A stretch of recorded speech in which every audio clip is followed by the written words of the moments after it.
you notice, does look a little bit in that parietal lobe, kind of that back junction right there. Okay, good. Now, images. Right, we talked about CAT scans, PET scans, MRIs, fMRIs, and EEGs. Any guesses? MRI, yeah. So a lot of you have to narrow it down to CAT scan and MRI, which would be kind of the good kind of final choices. MRI, let's take a look at an MRI back at the beginning of lecture. Right here we have the MRI.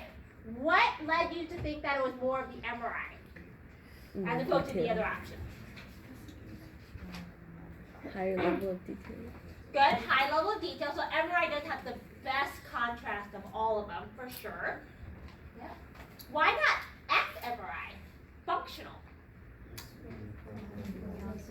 Did we see any blood flowing in that image?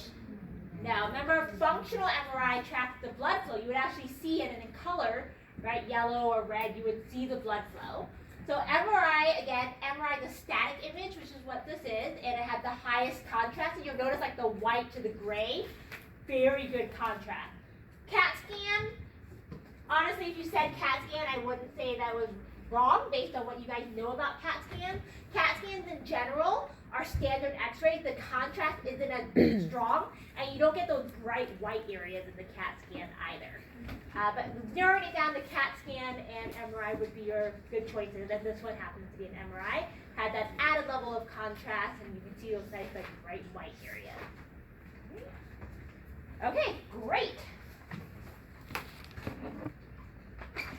Okay, so that wraps up this lecture, which is that the brain is plastic, showing new neural growth and synapses. We can visualize brain structure and function with different methods.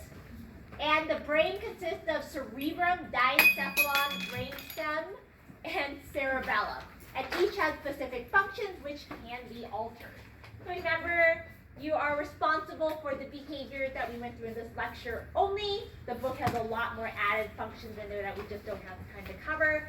And also, do not worry about function of cerebellum. We didn't cover that in class, so I won't be testing you directly on that.